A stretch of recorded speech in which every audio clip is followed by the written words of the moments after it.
Super. Thank you once again for joining us at the Global Chamber Accra monthly meetup. Today we have a very interesting topic, which is scarcity to abundance. And I am Sharon Matik. I am hosting and moderating today's session. I am the Deputy Director for Global Chamber Accra chapter. The Global Chamber Accra chapter is led by Ruby Golo, who is our Executive Director. I also run a business consulting firm, a trade development consultancy called Africa Monitor International. Today we have Charlotte Kemp on our meeting, and she'll be taking us through the topic from scarcity to abundance. So I'm going to introduce Charlotte in a few minutes, and then she will set the ball rolling. Charlotte is a futures alchemist, a futures thinking coach, an author, a speaker who helps leaders to develop thinking that is fit for the future.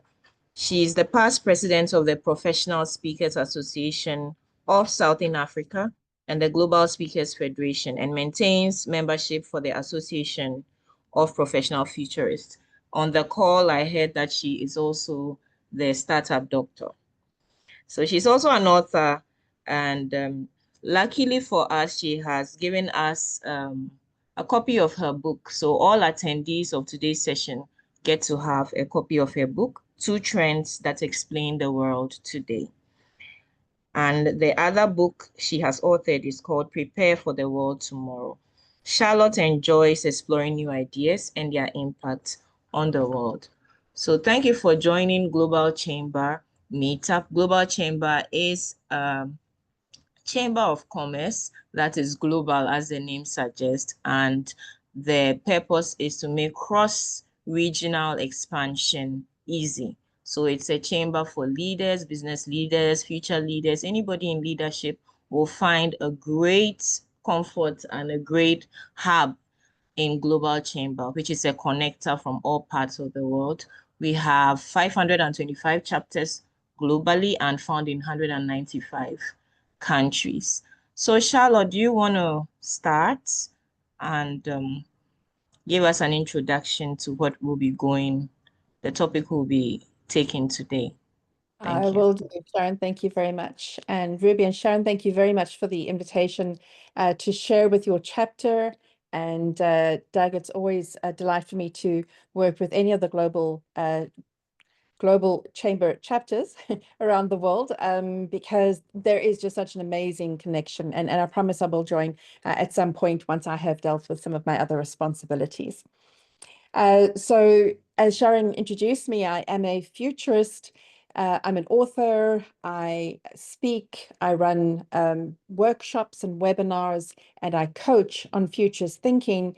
But I know that not everybody understands what is a futurist, what is futures thinking about. So I'm going to start with a bit of an explanation of what that is about, and then about this particular topic that I'm sharing today and the angle that we've chosen to look at. And then as we come towards the end, I'll give a couple of recommendations.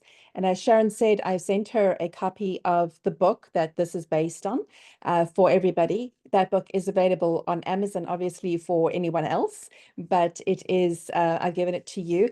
And there's also another link that I'll share with you for another book that is on Amazon and on the other ebook platforms. There's no charge for it. So if you'd like to download that, that is called Putting the Future on the Agenda. And it really is a call to all of us to consider exactly what we're doing today. Why do we think about the future? What is a futurist? How does that even help us to consider what it is we're doing? So I'm going to explain that. Once I'm finished, Sharon has a few questions, I'm sure, for me, and then we'll have a bit of Q&A. But my invitation goes out to you. I'd love it if you connected with me on LinkedIn and we can continue this conversation into the future.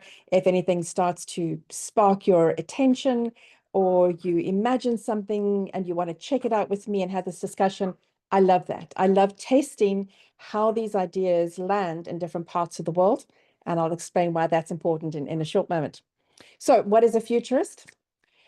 A futurist is a person who does intentionally what all of us do. We look at the future and we anticipate what may happen, what may come down the line, and we decide how we could respond to it. So I am a professional futurist. I've done the work, I've done the studies, I've joined the association, but we're all natural futurists. You're here as part of this global chamber because you want to build your business and you want to connect and network. You're thinking about the future. You're developing something intentionally that you may need down in the future at some point. If you have ever thought of your career, you thought of your business, you've put money aside for your retirement. If you've ever had children and you've thought about how should my children be educated for the future, you are a natural futurist. So you do exactly what I do, but I just do it a little bit more technically.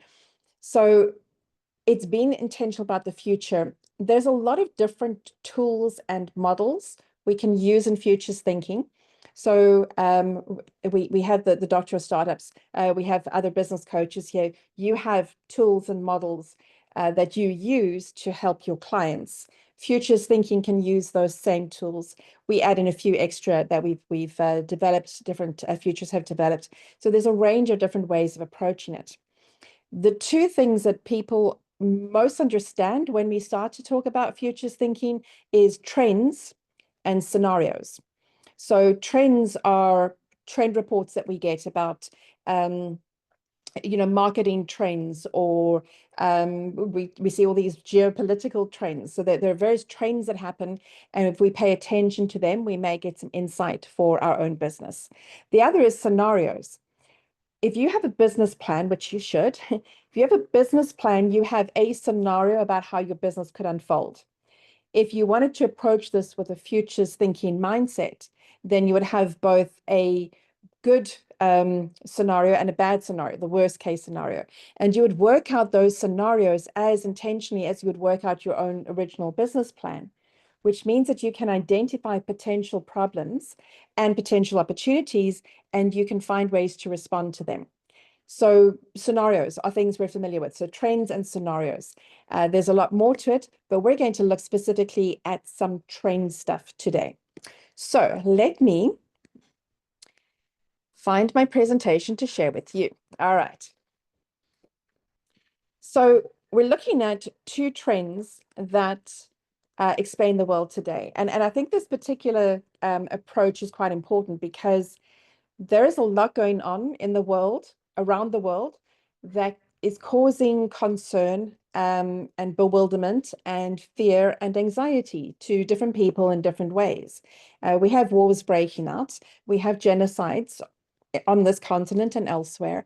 We have rules changing overnight about how we do business and how we operate. And it really does cause people concern. And if we look at all of those different changes, we have to wonder, how do we respond? And that is what this particular program, this approach is about, is finding a lens, a way of looking at the future, a way of talking about the future in a way that makes us feel like we've got some understanding, a bit of a handle on what is happening. Because if we can't name it, if we can't work out what it is, then we just feel fear, we feel anxiety. And a lot of people feel that in a huge way at the moment. So we're talking about trends. I mentioned trend reports, and I'm going to just say right off the top here that trend reports are a waste of time.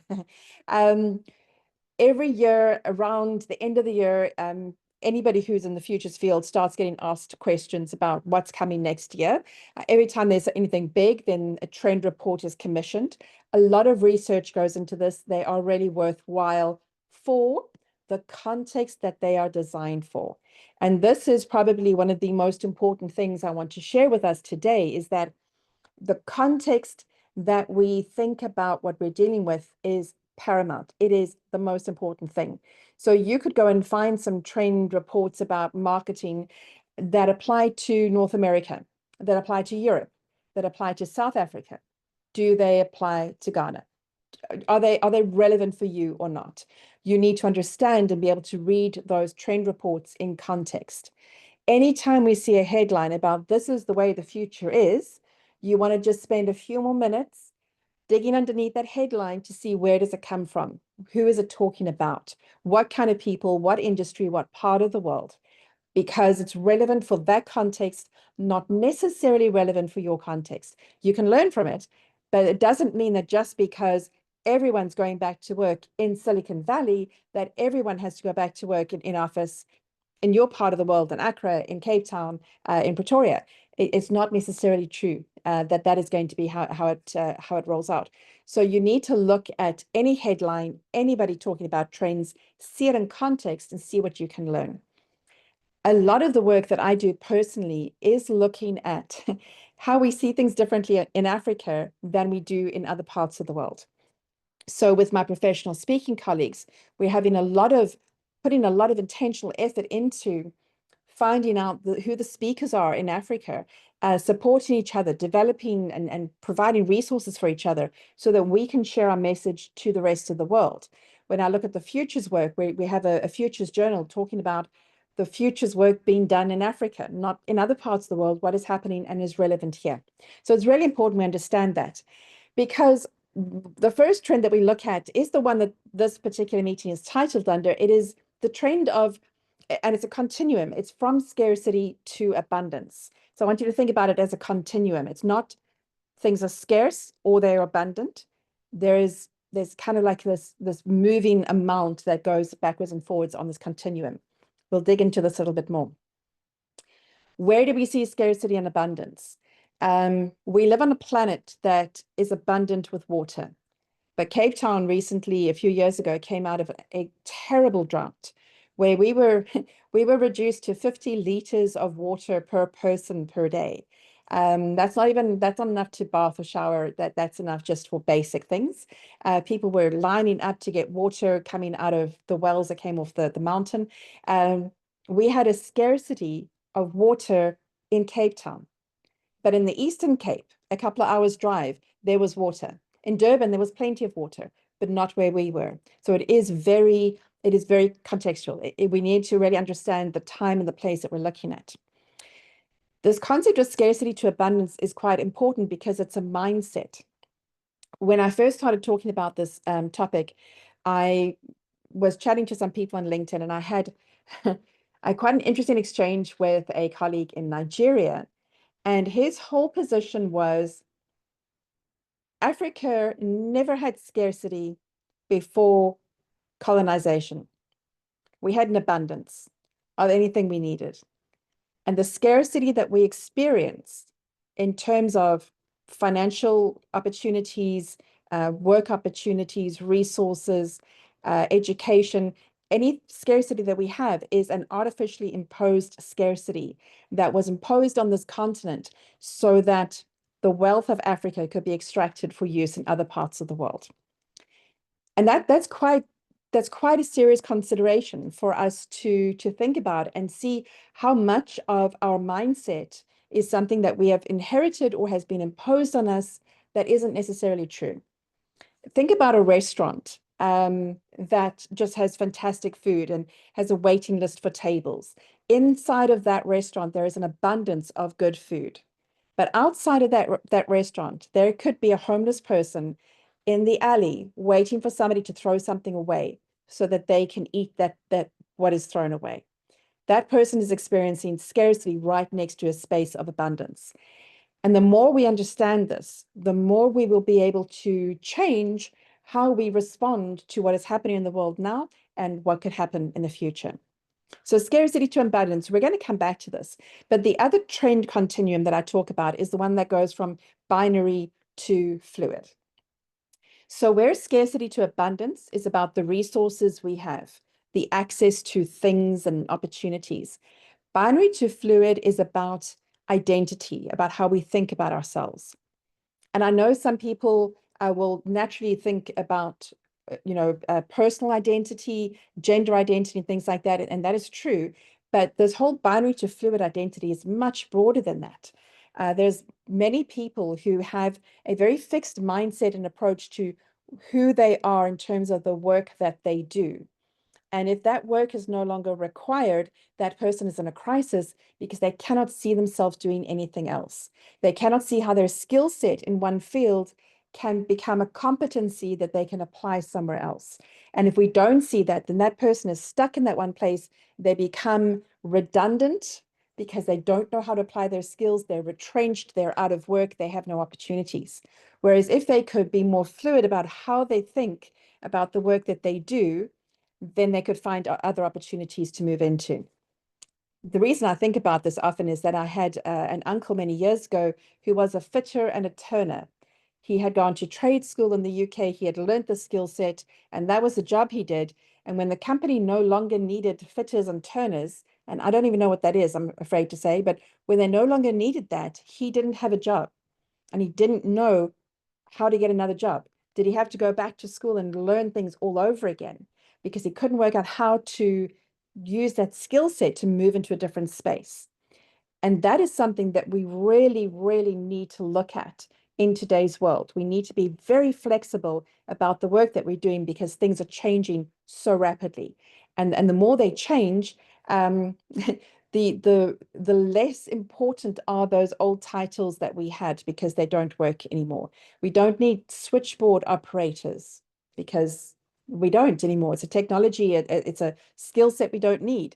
And those people had better have learned something new. We don't need fax machine repair people. There's so many things that technology has replaced, and so has artificial intelligence. We'll look at an example in just a moment about that, but it's not about the artificial intelligence taking our jobs.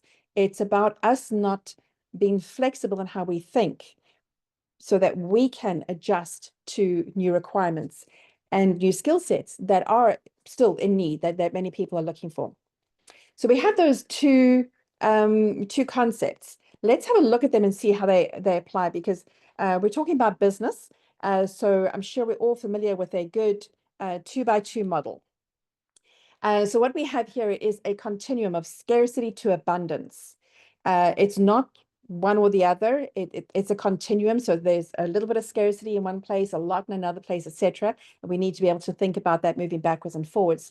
And then the binary to fluid in terms of identity of what we do and what we're about and how things work. This works out into a very nice, neat little 2x2 diagram here of 4 different scenarios. And this is where futures work really works, because if you were looking at a client trying to coach them so that they could develop their business to be successful, and their business was located in a part of the world that was dominated by a binary scarcity mindset, then they would be in that scenario that we've called structured shortfalls. They're in a place where there is little resource and little flexibility in terms of how things are done. And they have to work out how to operate there.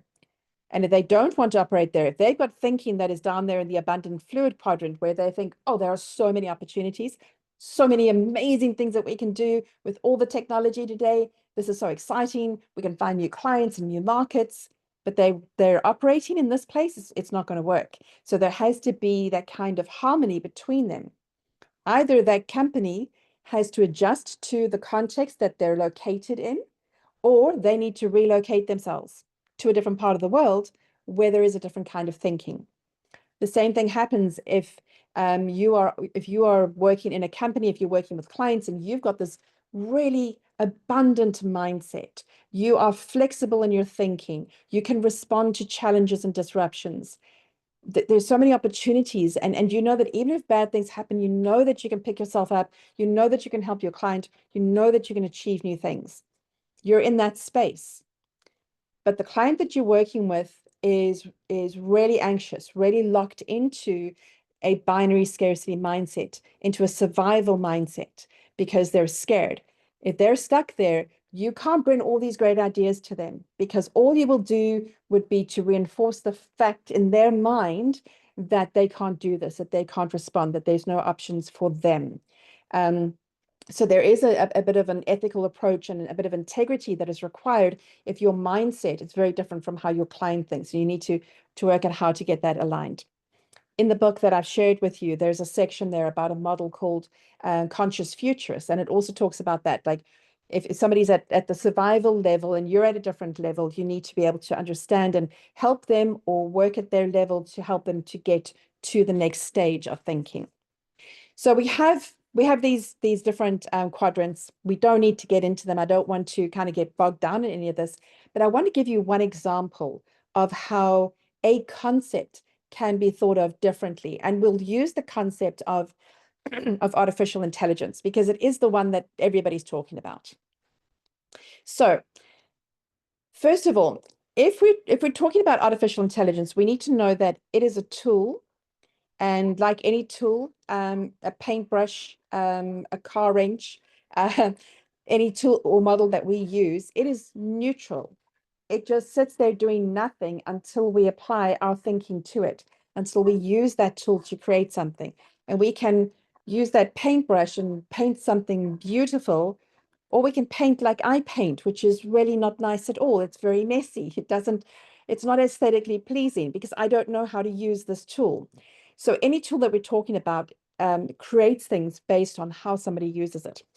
So if somebody uses artificial intelligence and they think about it in terms of binary and scarcity, then they're looking at this in terms of fear and lack. And they're saying, artificial intelligence is going to widen the gap between the haves and the have-nots. They're going to make humans obsolete in the workplace. Why do we need people if AI can do everything? And AI is also faulty. Its decisions are black or white. There's no gray areas. That person talking about artificial intelligence is speaking from their context, and they're seeing and will use AI in that particular approach. That might not be helpful. AI could also be seen from the scarcity but fluid space. So here we have kind of a scarcity mindset, but we're seeing what AI can actually do in the future. We're imagining what could be possible. But the concern, the fear is because of the scarcity mindset that AI is going to erode personal privacy in ways that we can't control. We can't control it. It creates a scarcity of trust in a world because now everything is deep fakes and disinformation, and how can we trust anything if AI is there? AI will create, more opportunities for creativity, but only for the privileged few, not for everybody. So we're seeing the opportunities, but we still are held back by this. The next quadrant we can look at, and all we're doing here is just looking at one idea in different quadrants and seeing what could happen. How could somebody think about this? So if you're looking at this going, how would this apply to me? You can sketch down right now these 4 quadrants, or these, the 2 continuums, sketch them down on a piece of paper, and then think about any problem or challenge you have and say, what am I saying about this? Am I operating from binary scarcity? Is it appropriate? Do we really have a scarcity of resources, or could I move into the more fluid, abundant space? What does that look like? So you can use this tool as a lens to look at the situations that you're considering. And maybe it works for you, maybe it doesn't, but it's a nice tool to play with to get your brain to think differently, because that's what this is all about, is thinking better for the future, more fit for the future, so we can actually think in ways that can create more opportunities and not in old-fashioned ways that no longer work for us because we're in a new world. So we're looking now at binary and abundant. So abundant opportunity, but still this binary, like yes, no, right, wrong. And here we're saying, yes, okay, artificial intelligence will create efficiency, but at the cost of humanity. It creates solutions, but only for normal problems, not for creative problems. It can be innovative, but it mass produces the same sort of innovation. There's nothing really, really new or exciting. Or we can move down to this everflow field here, the last quadrant, abundant and fluid. And now we're saying artificial intelligence will unlock infinite possibilities for human creativity. It lets us tailor reality and experiences to everybody's unique needs. AI will redefine identity itself, what it is we do. And I'll give you an example of that. Just want to turn my heat off because it suddenly got warm. So when I look at my identity and I think about the things that I do, and Sharon asked me to send my speaker bio, and I always worry about it because I do so many different things. So I am a futurist, I'm a professional speaker, I'm an association executive, I'm a coach, I am an author, I've written a whole lot of books, I run a speaker bureau, I do all these different things. And when I look at that, I go, my identity is fractured. But then I realized I am a professional creative. If I had a business card, it would say professional creative. And today I'm expressing it in this topic in a webinar, and tomorrow I might express it in a different way. So I was able to change my identity in the work that I do because I used this model to find a new way to look at identity and to allow myself to have an abundance of different experiences. So that's one way you can use it. All right, so that's all well and good. I just really want to reiterate again that AI is neutral. It's not about being right or wrong or good or bad. It is just a thing. But you can use this model to look at any topic, any trend that is out there that you want to explore. Have a look and think about it through this lens. But let's go back specifically to this one, because that was the one that Ruby picked up on when she first saw this, when I sent you the information. The concept of scarcity to abundance. And this is important because we're in such a strange world at the moment where there really is an abundance, but so many people, the majority of people, do not have access to the abundance that is in the world. There's a challenge that we have in trying to reconcile how to manage all the resources that are available to us in this abundance, but we're not like universally accessing it. So it brings me to a quote that I've used very often. It's quite a famous quote in the futures world. It's from a science fiction writer called William Gibson, and he said, "The future is already here. It's just not evenly distributed." And I think in Africa, we understand that. In South Africa, that's, a political statement that we explore all the time. There is more than enough, but it's not evenly distributed. We don't have access to it. We don't have the opportunities that we should be able to express our lives, to take care of our families. And a lot of that scarcity is imposed on us artificially. It's not real scarcity. Think about luxury brands. I've been learning a bit about Birkin handbags. I should have had an image for you. I apologize. Birkin handbags. Ladies, I don't know if you're into luxury fashion or not. I'm not. I've got a really nice over-the-shoulder handbag I use all the time, but this Birkin handbag is an education all in itself. It is handcrafted. It has, it's all kind of luxury leather and special designs. It costs a fortune. When a person who can afford a Birkin handbag goes into a luxury store and says that they'd like to buy one, they can't walk in and find it on a shelf and buy it. They can't see 3 or 4 and choose the one that they want. They have to get a personal invitation to come into the store after hours, to be taken into the back room and to be shown the handbag that has been sent to the store. And they are now allowed to purchase that handbag. If they don't get that invitation, they don't get an opportunity to buy that handbag.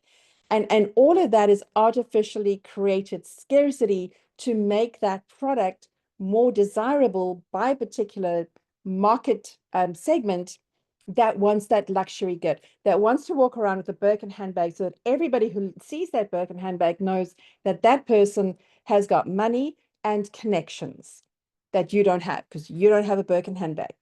So it is a powerful marketing tool. It is used that way, but it's used that way sometimes in really inappropriate ways. So I've shared with Sharon the ebook version of my book about the 2 trends. It's an ebook, which means that I could send it to all of you. I can send it to everybody I know, everybody on my mailing list, anybody who follows me on social media, and I will never run out of ebooks. I have books that I've printed that are on the shelf behind me, and I have down at the bottom there, I've got 20 copies of one book. And when I sold 19 copies, I have 1 copy of that book left, but you don't run out of ebooks. And the reason I'm really kind of like exaggerating this particular issue is because I see it so often and it makes me so mad. And I want you to be able to see it too when this artificial and ridiculous scarcity is imposed. So there are people who say, Harry, you only have a few more minutes to buy my ebook before it runs out. I only have so many slots open for this coaching program that is self-paced that anybody can, purchase and go and do themselves. And people create this sense of urgency. I see it a lot with people on stages when they're selling these coaching programs. and they create all this hype. And then they say the first 5 people to talk to my PA at the back of the room, they can get in on this program. The rest of you, obviously, you don't care about your business. And I really find that kind of the extent of that marketing to be really quite distasteful, because people are manipulating others, trying to force them to do something by creating a want and a desire in them, and then taking away the opportunity to access that in a way that really is just unfair and unpleasant. So we need to see that. We need to be able to identify the real scarcity that is in the world and when there isn't. And there are real scarcities, and I'm sure you can think of some.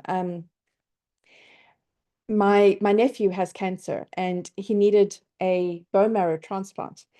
And around the world, there were 8 people who matched with him. There's a scarcity of appropriate medical access that he could get in order to save his life. That is real scarcity. That's really what is happening. When there are droughts, that's real scarcity. When there's war and genocide and displacement, that's real scarcity. That is real problems that people are encountering. But it's not always like that. It doesn't always have to be like that. There are other ways in other parts of the world that we're living under the scarcity mindset that isn't appropriate. It comes in obviously with economics, with financial impacts. I did a presentation a while ago. I was asked to do it, and it was in Canada, and they asked me to speak about Africa. Okay, like they gave me 25 minutes to speak about a continent of 1 billion people, with all of our languages and religions and cultures and 50 odd countries. It really was it really was a tough conversation to have. And one of the issues that I discussed was the fact that there is these concepts, stereotypes of what Africa is about. And we know the ones. It's about, war and disease and poverty and things like that. And while these things are real in Africa, a lot of it is imposed bias from other parts of the world. And I showed a particular graphic in this presentation that talked about the wealth of Africa. And they talked about how much money is pumped into Africa in terms of aid that comes into Africa. And that is what most people talk about. Africa is poor, and the rest of the world has to send money to Africa. And then the other part of this graphic opened up and showed all the wealth and value that is extracted from Africa. The resources, the mineral resources, the financial profits that are withdrawn, the human capital, the human intelligence that is taken to other parts of the world, because there aren't opportunities in Africa because of the scarcity mindset that has been imposed on us as an identity. So we need to look at all of these things and question the mindset and the approaches that we have. So economics, anything financial, introduces immediately a scarcity versus abundance mindset, which we need to explore. The environment is another one. The conversation about climate change is either a serious conversation or mocked outright, depending on which audience you're talking to. We have a huge environment. We have so much in terms of natural resources around the world, and we have access to so much, but we destroy it. We don't use it properly. We are not good stewards of what we have, and we create barren lands. We create devastation in parts of the world that shouldn't be. The way that minerals are being mined in Sudan and parts of the world like that is devastating the environment, the whole local economy, people's lives. Is just absolutely devastating. We don't have to operate like that. But it's efficient and profitable for someone, so it creates scarcity and lack for somebody else, and we end up damaging the environment that we have. But probably one of the parts that is really most challenging is this the psychology of scarcity, because I'm just waiting for the word to come up there. There we go. This particular image is quite interesting because it kind of makes some people feel a little bit nauseous when you look at it. But there are people who have that level of anxiety and concern about the world and how things are playing out and what is happening. And that psychology causes a whole lot of anxiety. And then we don't know how to operate. So that creates that scarcity mindset for us as well. So what I want to share with you there is this kind of insight that we should question everything we look at in terms of scarcity to abundance, or even binary to fluid. But once we do that, what do we do with it? There's a couple of recommendations. When I do this for a company, we can really go into the recommendations for that industry and for that part of the world. But there's 3 broad recommendations that I'd like to suggest that you can consider right now for yourselves as you're looking at this with the clients that you have, the people that you work with. The first is to identify your core values, because you may have agreed with some of the things that I've said, or you may have disagreed entirely.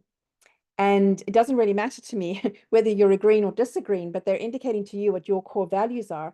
And if you know what you value, what you believe in, then you know how to deal with or how to work with certain people, or how not to work with certain people. We are in an incredibly polarized world at the moment. And people can just post 1 or 2 things on social media and they get blocked, or they get taken down, or they get canceled, or they lose clients, or they win clients because of the positions that they're taking. So my advice to anybody in business is be very clear about the values that you stand for and the other things that are there that are important, but that you're not going to cancel a client over, that you can be flexible on. So I'm not saying be flexible about your ethics, just know what they are so that you know where to stand, where you can have a debate with somebody. So core values are really important for you going forward. As these trends play out more, as we enter into more wars around the world, the values are really going to determine where we end up. The other is to look at psychographics. And this is important when looking at your clients. Now, we know about demographics, we know about living standards, metrics, and whether people are educated and how much money they have and things like that. Psychographics become a lot more important today because of these 2 trends, because of scarcity and binary, or abundance and fluid. So the psychographics are about how people identify themselves, what is important for them, what resonates with them emotionally, and how relevant they are in a world of digital stuff and online things. Like, how human are they?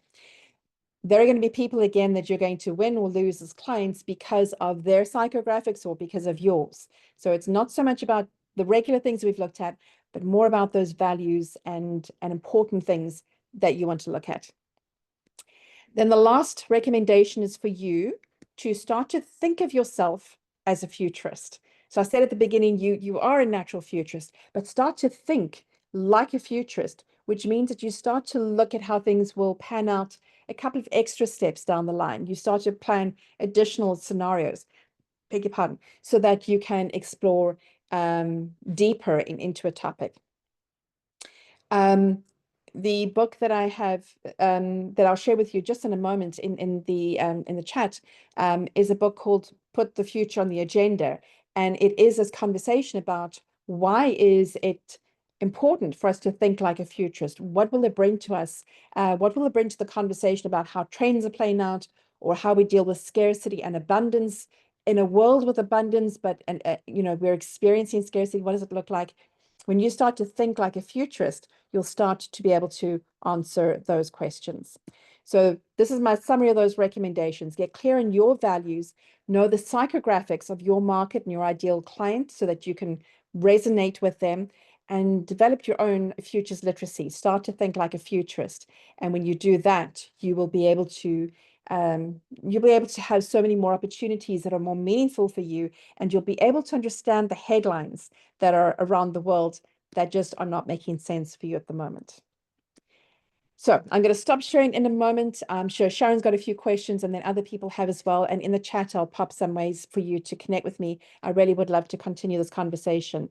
If you have any insights, if you disagree with me or agree with me, I'll just... Thank you, Sharon. Yes, thank you so much, Charlotte. This is very interesting and insightful. I think what I am just taking out of it is question everything, because apparently it's very possible that you are being told about scarcity when there's really no scarcity. It's generated scarcity. Yeah. So I would like to open the floor. I'd like to tell all of you that there is a link to the books in the chat box. And also you have the opportunity to network. So share your profile. There's so many opportunities on the Global Chamber. Global Chamber is an abundance platform. It is. So yeah, it's an Absolutely. abundance platform. So then again, you should share your contact information, network.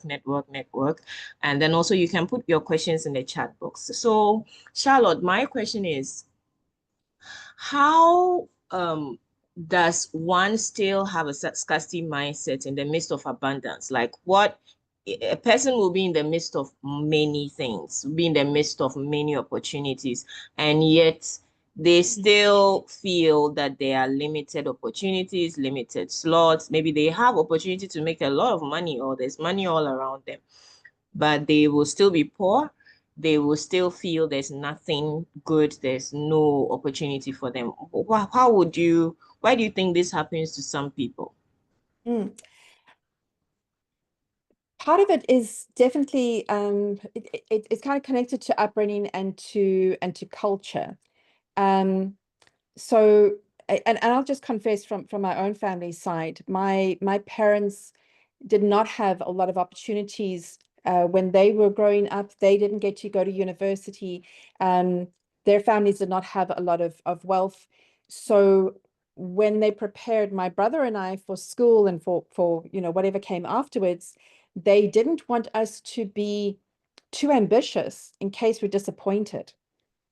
And so it was almost like, don't try so hard because it might fail, it might not work. And that is something that definitely comes out through culture and through families, which I think is very sad. There are other families who are very encouraging and say, oh, you can do anything, you've got all these opportunities, you can explore these things, and they build their children up. And hopefully those children have the skills to actually achieve some of those things. And it's not just pipe dreams, it's not just wishful thinking. But yeah, so there definitely is that kind of cultural thing. Religion can introduce some restrictions. So lots of religion talks about money being bad. And if you have a message like that, then it's really difficult to go and create a career where you earn a lot of money because you feel guilty half the time. And so you sabotage yourself because you don't want to be bad or sinful. And so we have to reconcile all of those different things and those messages that have got mixed up or incorrectly, passed on to us. So yeah, there's a lot that we need to explore around that. And Mm. there are also experiences, people can have many experiences of not being able to achieve something, and they have to then explain to themselves why they don't achieve it. And for some people, it will be, well, because I'm a woman, not a man. Or because it's my race, or because I speak with this accent instead of that accent, or because I went to this school or I went to that school, because I don't have the right kind of connections, or because people don't like my message, so they're shutting me down and they're blocking me.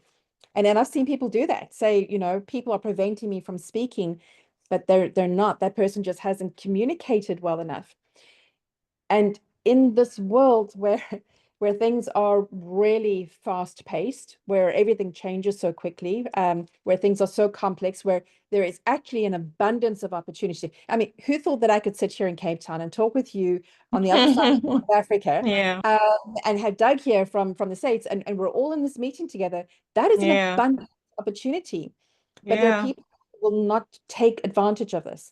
So it is a lot about that mindset, their upbringing, their fear, their experiences, or trying to communicate, market, position themselves in the future the way that it worked in the past. And it just Mm. doesn't work that way anymore. Um, if you don't have a LinkedIn profile, then you're really sabotaging yourself. If you have a Yeah. LinkedIn profile, you have opportunities to do things that you wouldn't otherwise. So yeah, there's some mindset and there's some technical things and there's new skills we need to learn to be relevant for the future. Super. You should be fluid. Yeah. Any questions? I would like to open the floor to the audience if there's anyone who wants to probably pass a comment or disagree with Charlotte, agree with Charlotte, have any questions. We are open to hearing you out. Yeah, Dr. Startups has got a question there. Given today's world, working with clients, we propose a business plan in an outline and needs addressing continually. Yes, yes.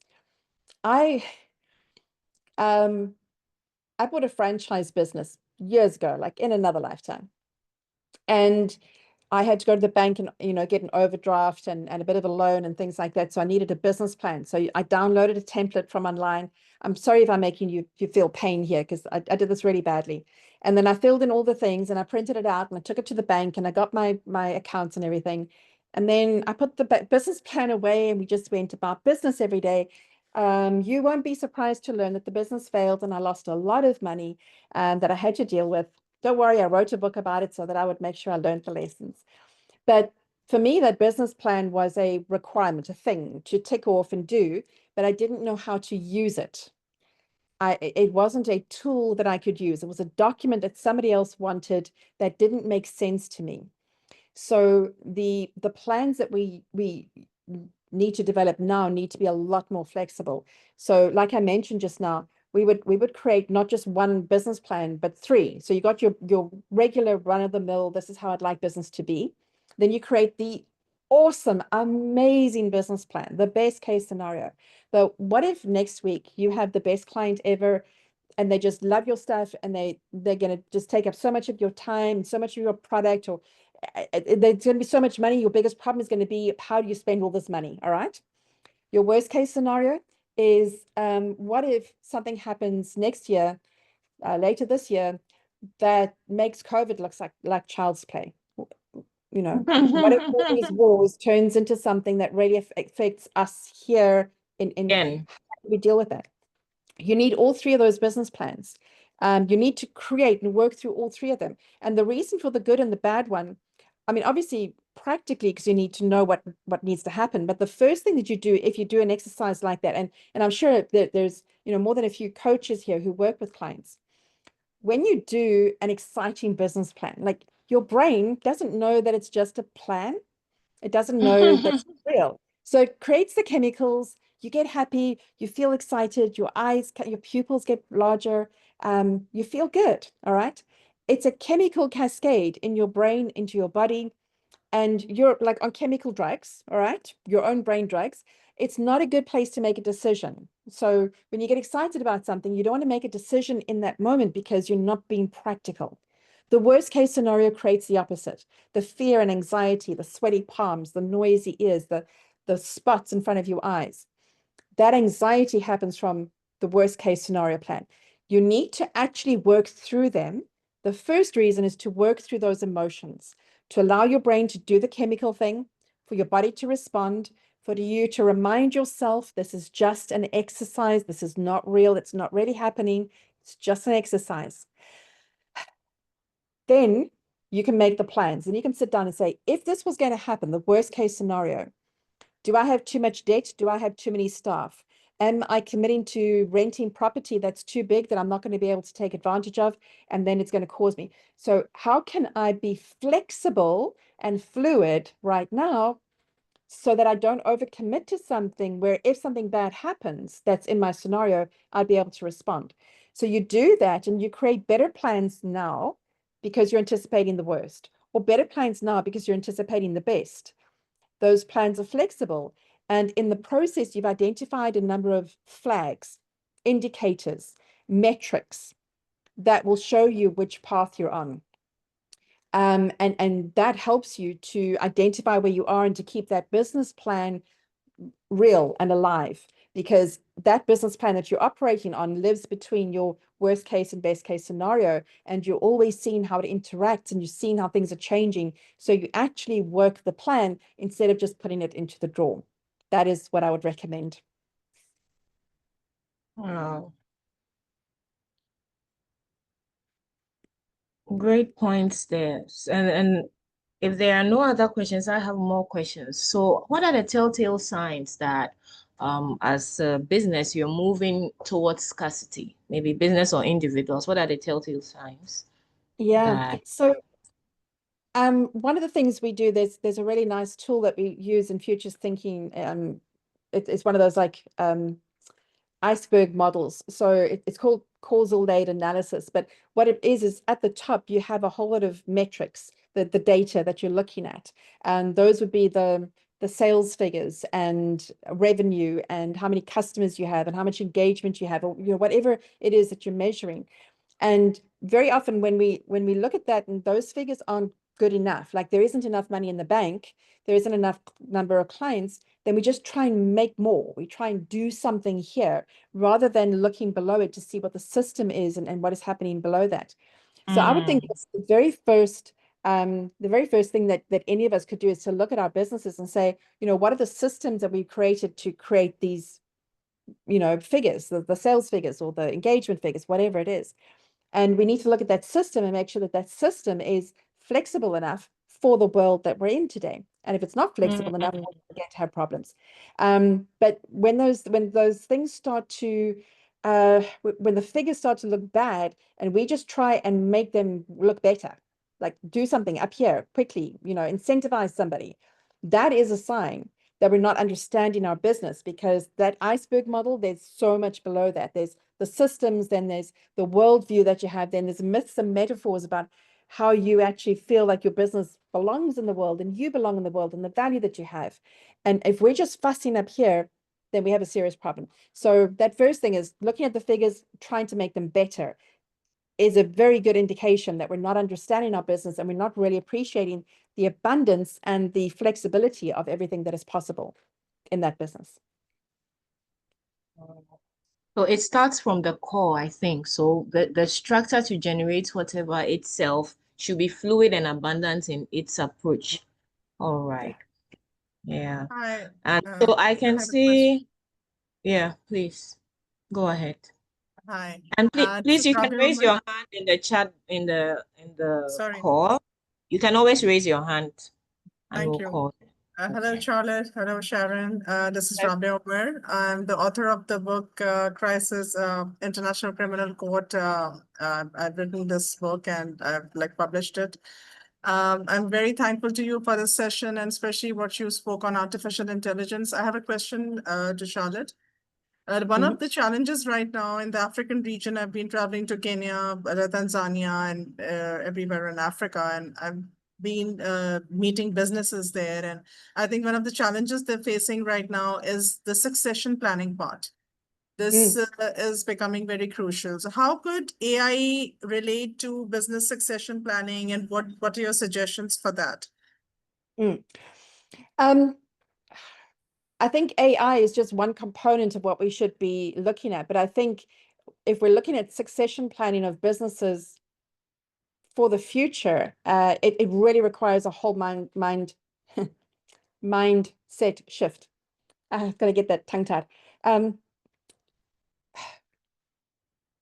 But businesses that are stuck are businesses that are trying to hire people like the people who are already there. They're trying to pass on the skills that they already have to the next generation of people without realizing that there's a whole new set of competencies that need to be looked at and developed. So when any conversation about the future needs to be looking at the range of competencies that are needed in the future and how to develop them, and the existing people, the existing talent needs to adjust to that, but they need to start nurturing that and bringing other people in with that mindset. And it is a huge challenge to the existing way of doing things. I've got a book title here somewhere that says, what got us here will not get us there. So all best practice, all case studies of things in the past that were good, that got us here, there's no guarantee that it'll help us into the future. There's some huge concerns that it would actually hold us back. So there needs to be this futures literacy that we need to think about. And I happen to have a book on the topic. But we learn financial literacy. We need to learn media literacy so we can read headlines and know what's actually going on. We need to have technology literacy so that we can understand how algorithms work. Not that we have to know all this stuff in depth or have a degree in it, but we need to be able to read it. And what is missing is our concepts of the future and how we read the future. That's futures literacy. So anything like that, we need to develop that capacity and that set of competencies in our people. Thank you so much, Charlotte. It was, I think it was a brilliant session, and what you just mentioned that, you know, competencies are the most important thing we need to develop. We have to have the mindset to develop those competencies, and we have to think ahead, do something extra mile or do something extra to achieve, you know, what you want. Thank you so much. Yeah, thank you.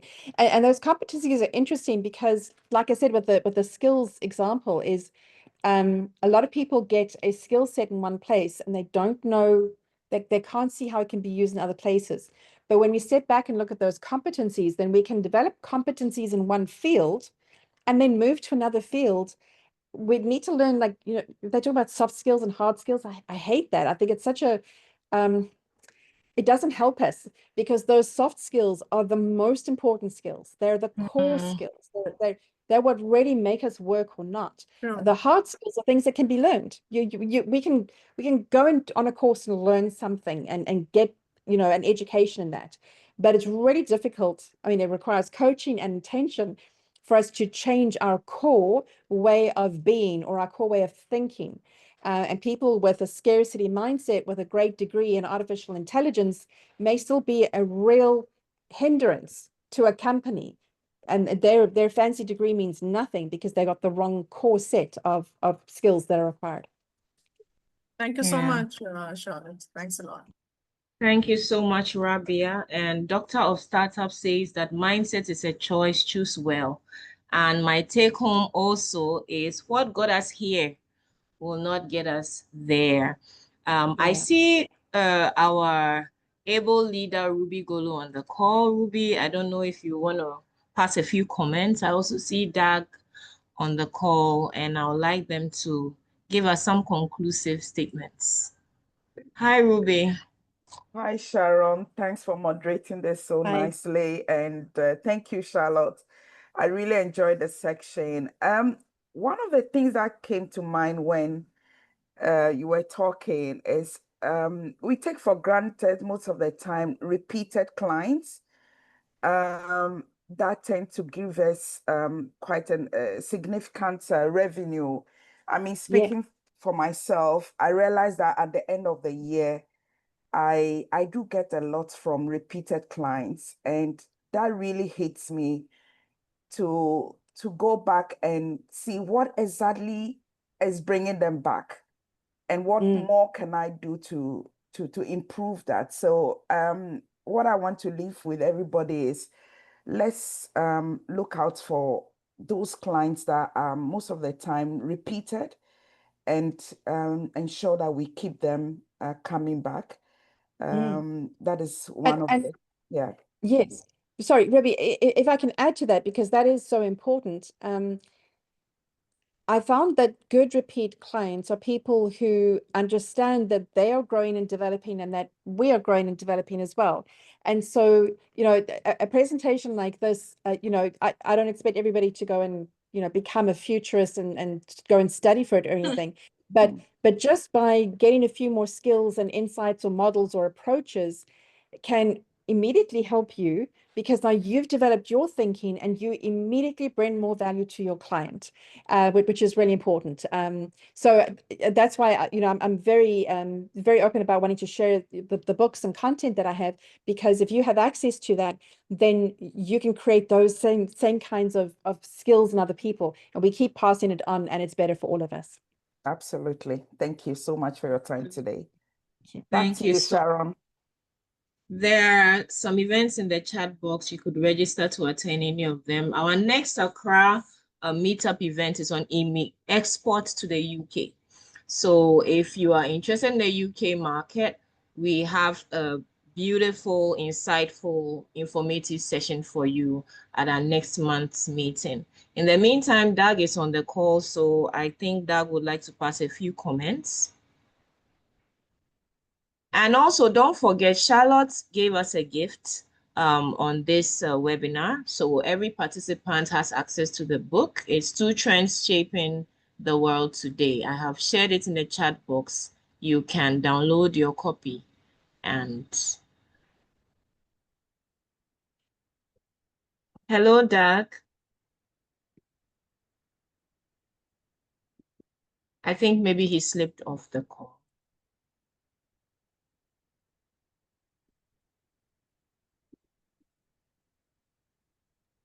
I think he's still in the room. I just don't know.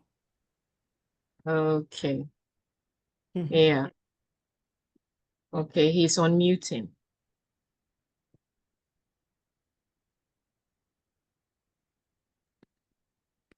Okay. I think this has been a very insightful session. I enjoyed the whole abundance versus scarcity, fluid versus binary, and how I have to question everything because of apparently apparently there's a generated scarcity that may be troubling us. I mean, not in real terms. And if you deal in luxury, you would understand that this is actually how luxury sells. Luxury sells by generating scarcity for a select few. So thank you, Charlotte. This has been absolutely interesting. I think we cannot even explore a topic like this in 1 hour. But again, we have your contact details in the chat box. Charlotte has shared some ways to connect with her work, and then connect with her materials and what she does. She's a futurist, forecaster. In religious circles, we say a prophetess. but really, on a more serious note, she